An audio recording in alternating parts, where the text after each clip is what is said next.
At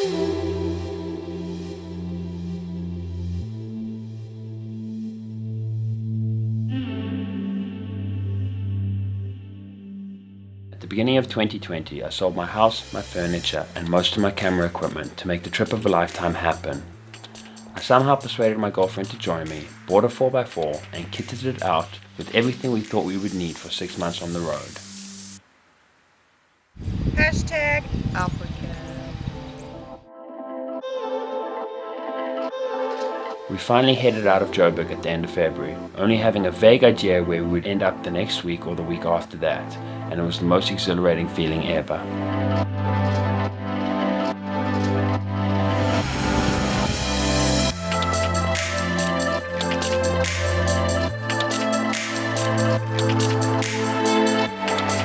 Our only deadline was for a shoot I had to do in Rwanda in 2 months' time.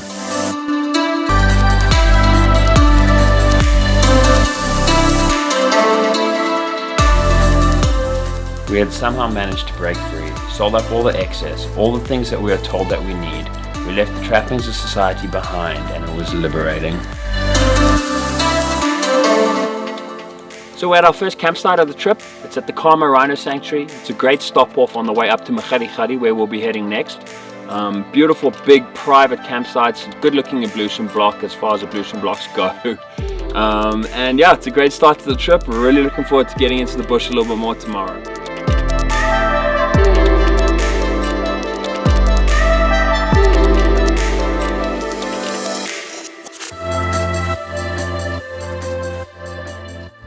About a 3.5 to 4 hour drive, but it is known to be pretty tricky 4x4 towards the end. So let's see, we might get covered in mud for the first time. We will be very cautious though, because we are driving by ourselves. We don't have a support vehicle. We should get there about 2 o'clock this afternoon, and we're planning on having a nice potjie, and we'll take some photos.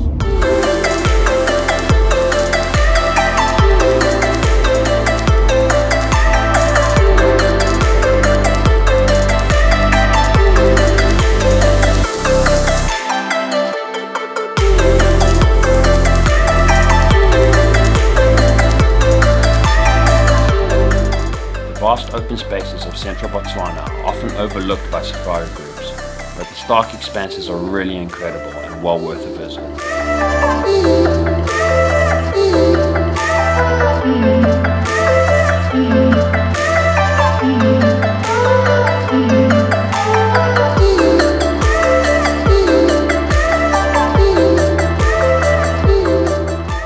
Kubu Island is harsh but so beautiful. Makes for an incredible contrast with the lusher parts of northern Botswana.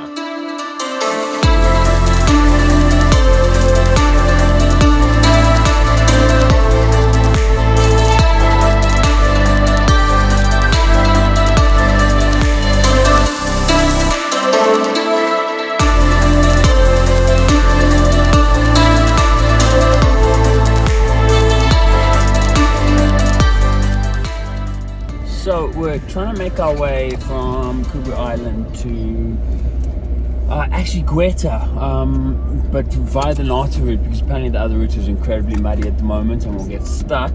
And following the GPS, and our road has turned into a donkey path at best. I mean, realistically it's barely a clearing.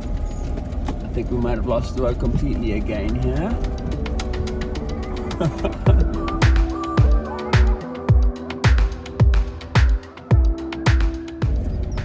We're going to need to do a U-turn because we're in somebody's house.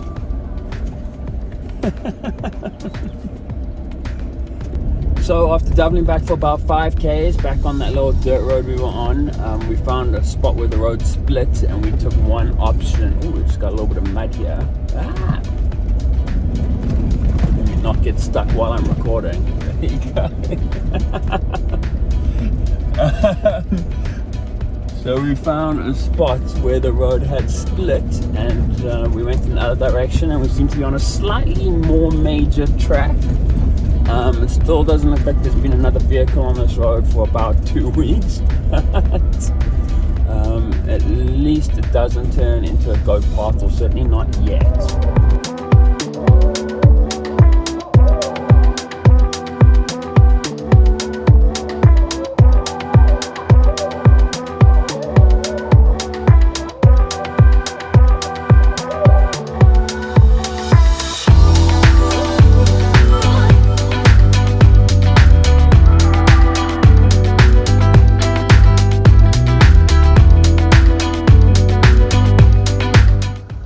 did our first 1,000 kilometers, so I'm doing a little bit of a time lapse on Jambari to celebrate it.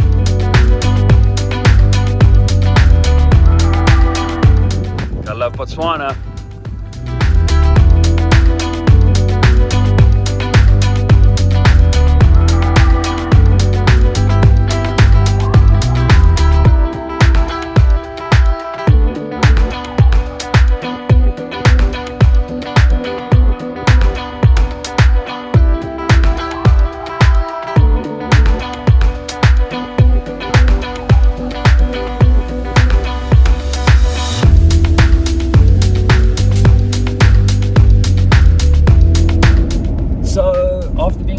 For about 4.5, 5 hours, we're finally onto tar. I'm a little bit disappointed, I must say. I was having a lot of fun on those dirt roads, but at least we are now heading towards Nxai Pan and hopefully some big 5 country.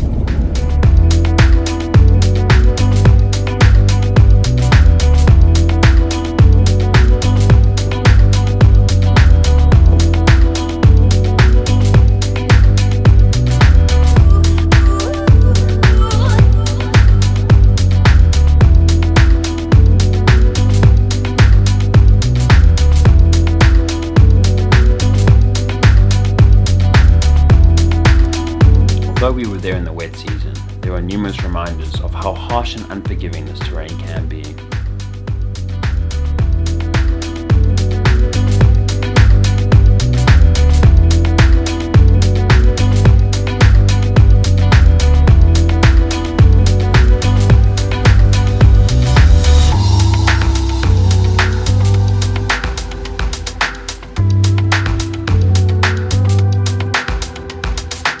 Basically, I got us lost in Nxai Pan. We saw zebras for a long time and now we're seeing nothing.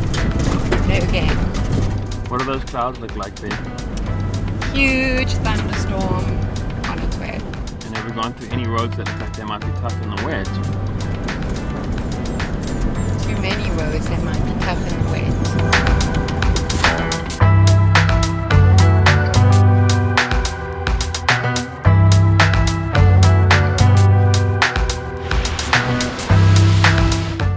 So, as I was saying, I have done 4x4.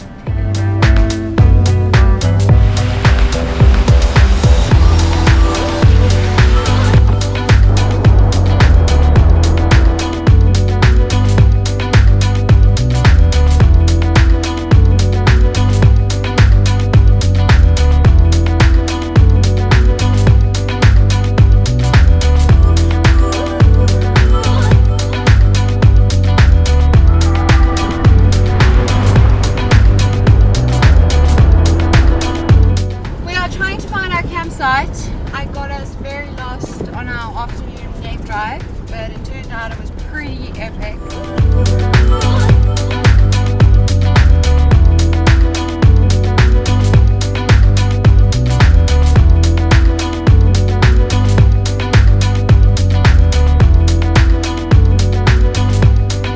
Rain is so infrequent and valuable here that Botswana's currency, the pula, is the Tswana word for rain, and we certainly got a full dose of it on our last night in Nxai Pan before heading to Maun to restock for the Okavango.